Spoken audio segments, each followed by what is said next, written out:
Mechanism of muscle contraction. Muscle contract कैसे करती है, मसल मूवमेंट करने के लिए कैसे स्टार्ट होता है प्रोसेस, वो हमें समझना है। जब हमें किसी मसल को मूव करना है तो उसको सिग्नल आते हैं ना ब्रेन से, ठीक है। ब्रेन से सिग्नल आ रहे हैं करंट के फॉर्म में, उसके रिस्पॉन्स में मसल्स कॉन्ट्रैक्ट करेंगी। नॉर्मल कंडीशन में हम कहते हैं मसल कैसी है, रिलैक्स्ड कंडीशन में है, ठीक है। अब मसल कॉन्ट्रैक्शन, तो मसल कॉन्ट्रैक्शन का जो प्रोसेस है, जो थ्योरी है, उसको हम कहते हैं स्लाइडिंग फिलामेंट थ्योरी, ठीक है। मैकेनिज्म ऑफ मसल कॉन्ट्रैक्शन के लिए कौन सी थ्योरी है, स्लाइडिंग फिलामेंट थ्योरी।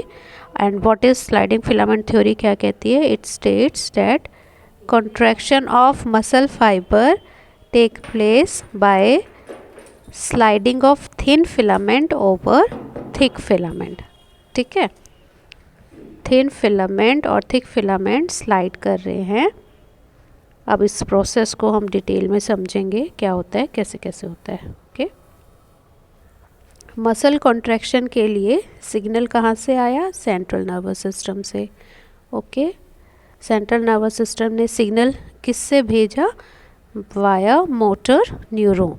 जो न्यूरॉन सिग्नल लाता है मसल तक, मोटर न्यूरॉन, ठीक है। मोटर न्यूरॉन और जो मसल जिसके साथ वो कनेक्टेड है, उन दोनों को मिलाकर हम बोलते हैं मोटर यूनिट। तो what is a motor unit, a motor neuron along with the muscle fibers connected to it। दोनों चीज़ मिलाकर क्या बन गया, मोटर यूनिट। द जंक्शन जो जॉइंट है, जंक्शन मतलब joint, motor neuron and the sarcolemma of the muscle fibre. Muscle fibre में sarcolemma, sarcolemma क्या था, जो उसकी मेम्ब्रेन थी, है ना। उन दोनों के, मोटर न्यूरॉन और सार्कोलेमा के बीच का जो जॉइंट है उसको बोलते हैं न्यूरोमस्कुलर जंक्शन या motor end plate, okay. Neuromuscular junction या मोटर एंड प्लेट जंक्शन को, जॉइंट को। तो मोटर न्यूरॉन से सार्कोलेमा के तक सिग्नल आया, ओके।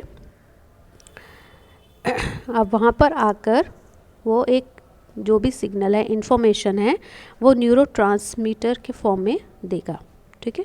तो न्यूरल सिग्नल से क्या रिलीज़ हुआ, न्यूरोट्रांसमीटर रिलीज़ हुआ, एक केमिकल रिलीज़ हुआ। उस केमिकल का नाम है acetyl choline. Acetyl choline release हुआ। ये क्या करेगा, सार्कोलेमा को एक्टिवेट करेगा, इसके अंदर करंट जनरेट होगा, एक्शन पोटेंशियल जनरेट होगा, ओके। अब इस एक्शन पोटेंशियल से क्या हुआ, सार्कोलेमा में जैसे ही करंट लगा, एक्शन पोटेंशियल जनरेट होना शुरू हुआ। उससे वो एक्शन पोटेंशियल एक पॉइंट पे नहीं है, पूरे में स्प्रेड हो गया, ठीक है ना, पूरी मसल फाइबर में स्प्रेड हो गया। इससे सार्कोप्लाज्मा के अंदर कैल्शियम आयंस रिलीज़ होने लगते हैं। कैल्शियम आयन कहाँ थे, सार्कोप्लाज्मिक रेटिकुलम में, ठीक है। वहाँ से कैल्शियम आयंस रिलीज़ होंगे। जैसे ही कैल्शियम आयन लेवल होगा, कैल्शियम आयन ट्रोपोनिन की जो सब यूनिट है, ट्रोपोनिन एक्टिन फिलामेंट पे, उसके साथ बाइंड करेगा और उससे बाइंड करके उसको हटा देगा, और मायोसिन के साथ बाइंडिंग साइट जो है वो ओपन हो जाएगी। एक्टिन और मायोसिन अभी अलग अलग हैं, फाइबर्स पैरेलली अरेंज्ड हैं, बट वो एक दूसरे के साथ अटैच्ड नहीं है। उनका अटैच होने के लिए मायोसिन के हेड पे हमने देखा था ना, पॉइंट था, और ट्रोपोनिन पे भी पॉइंट था एक्टिन में। तो वहाँ पे दोनों की जॉइनिंग के लिए ट्रोपोनिन कैल्शियम के साथ जुड़ गया, वो हट गया, तो एक्टिन और मायोसिन को बाइंड करने की जो लोकेशन है वो फ्री हो गई, रिमूव हो गई, ठीक है।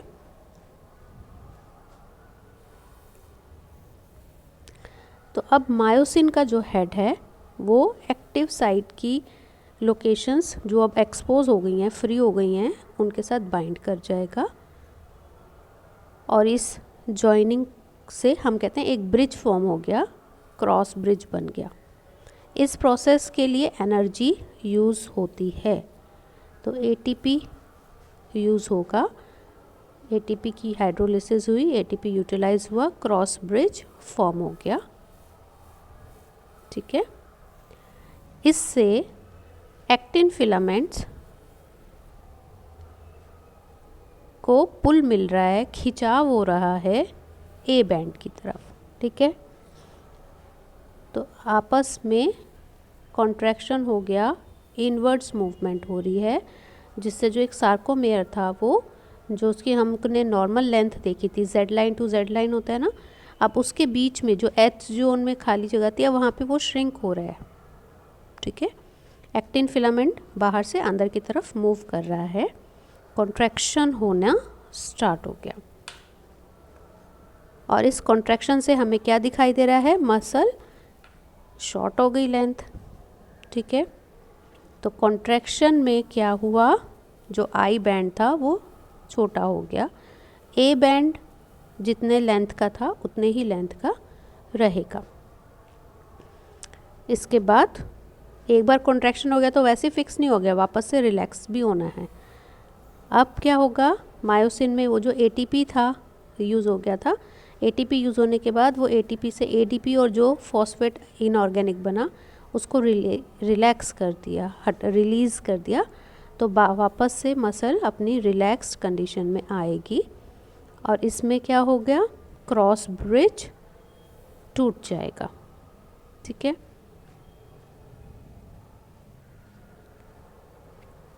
अब एटीपी फिर से यूज़ होगा, फिर से क्रॉस ब्रिज बनेगा और ऐसे ही ये प्रोसेस चलता रहेगा, कॉन्ट्रैक्शन रिलैक्सेशन होता रहेगा।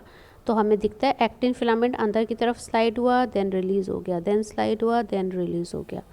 दिस प्रोसेस कॉन्टिन्यूस जब तक कि कैल्शियम आयंस पंप होके वापस सार्कोप्लाज्मिक रेटिन्यूस में नहीं चले जाते। ठीक है, तो जब तक ऊपर से सिग्नल था उसने जितने कैल्शियम आयंस को रिलीज़ कर दिया वो काम होगा, धीरे धीरे कैल्शियम आयन वापस सार्कोप्लाज्म में जाएंगे और कैल्शियम आयन जैसे ही हट गए, ख़त्म हो गए प्लाज्मा में, मेम्ब्रेन उसमें साइटोप्लाज्म में, तो एक्टिन और मायोसिन की जो बाइंडिंग साइट थी एक्टिन पर, वहाँ पर वो जो ट्रोपोनिन है वो वापस आ जाता है। ठीक है, तो एक्टिन फिलामेंट पे फिर भी मास्क लग गया, मास्क मतलब वो जो ट्रोपोनिन था वो आ गया, उसने कवर कर लिया फिर से लोकेशन को। अब यानी ये जो क्रॉस ब्रिज बनने का प्रोसेस है अब ये नहीं होगा, क्रॉस ब्रिज ब्रेक हो गया, टूट गया, वापस जेड लाइन अपनी ओरिजिनल पोजीशन पे आ गई, हम कहेंगे मसल अब कंप्लीटली रिलैक्स हो गई। ठीक है, अब कोई मसल कितने टाइम में रिएक्शन देती है, ये काम करती है, वो अलग अलग वेरी करता है। कुछ मसल्स हाइपर एक्टिव होती हैं, बहुत जल्दी से रिएक्शन करती हैं, कुछ स्लो करती हैं। किसी मसल में कंटिन्यूसली बार बार ऐसे कोई एक्टिवेशन होता है, इससे बार बार काम करने से वहाँ पर क्या होता है, लैक्टिक एसिड प्रोड्यूस हो जाता है, लैक्टिक एसिड इकट्ठा हो जाता है, एक्यूमुलेट हो जाता है। क्यों होता है, एनारोबिक रेस्पिरेशन हो जाती है ना, ऑक्सीजन उतना मिलता नहीं है, एटीपी फॉर्मेशन नहीं हुआ, तो वहाँ पे एनारोबिक रेस्पिरेशन से लैक्टिक एसिड फॉर्म हो गया, मतलब हम बोलते हैं मसल में क्या हो गया, फटीग हो गया। ठीक, ये डायग्राम से देखो, क्रॉस ब्रिज फिलामेंट बनने का डायग्राम देखिए। मायोसिन फिलामेंट, एक्टिन फिलामेंट अभी अलग हैं, ये ब्रिज हट गया है, अब ये यहाँ पे क्रॉस ब्रिज फॉर्म हो गया, मायोसिन और एक्टिन आपस में अटैच हो गए। अटैच होने के बाद क्रॉस ब्रिज फॉर्मेशन के बाद क्या हुआ, वो उसको पुल कर रहे हैं, स्लाइडिंग हो रहा है, रोटेशन हो रहा है, उसको दूसरी डायरेक्शन में लिया जा रहा है। उसके बाद वो वापस से क्रॉस ब्रिज ब्रेक हो गया।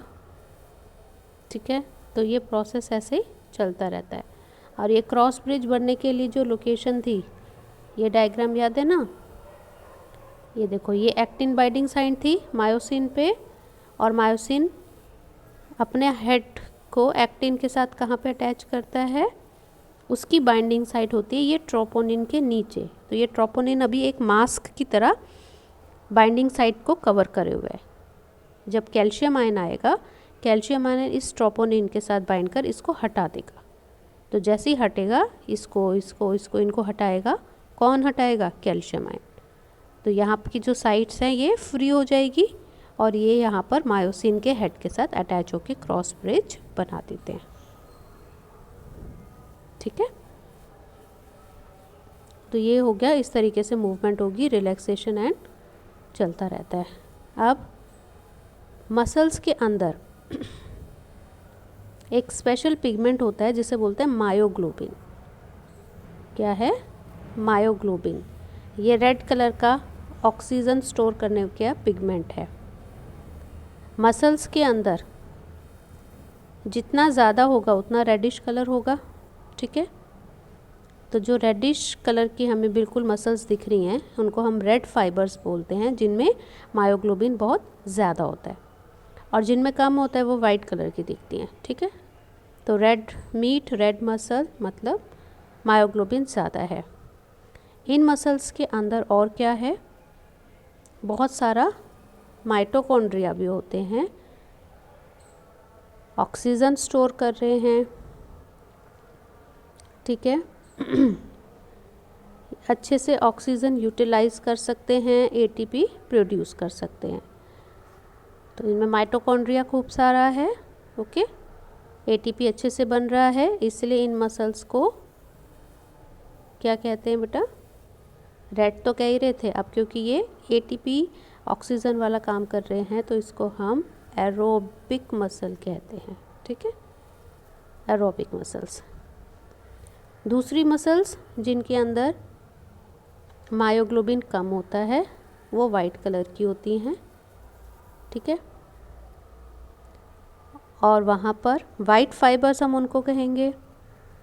उनके पास सार्कोप्लाज्मिक रेटिकुलम तो ज़्यादा होता है, लेकिन माइटोकॉन्ड्रिया कम होते हैं। माइटोकॉन्ड्रिया कम है इसलिए वहाँ पर एनारोबिक रेस्पिरेशन वाला जो प्रोसेस वो होता है।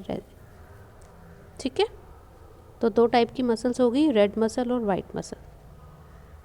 किसकी वजह से है? कलर। हीमोग्लोबिन नहीं है यहाँ पर, कौन है बेटा? मायोग्लोबिन। ओके, क्लियर हो गया? तो ये है आपका मसल की मूवमेंट कैसे होती है। ये देखो, ये पिक्चर दिखा रखी है स्लाइडिंग फिलामेंट का। ये नॉर्मल रिलैक्स मसल, बीच में दो जेड लाइन के बीच की जो कंडीशन आप देखोगे तो क्या हो रहा है, यहाँ पे श्रिंकेज हो रही है ना? श्रिंक होना स्टार्ट हो रही है, साइज़ छोटा होता जा रहा है, अंदर की तरफ आ रही है। यहाँ पर देखो, ये जो एच जोन था, एच जोन यहाँ पर क्या हुआ, ये देखो पास आना शुरू हो गए। एक्टिन फिलामेंट एक दूसरे को ओवरलैप कर रहा है।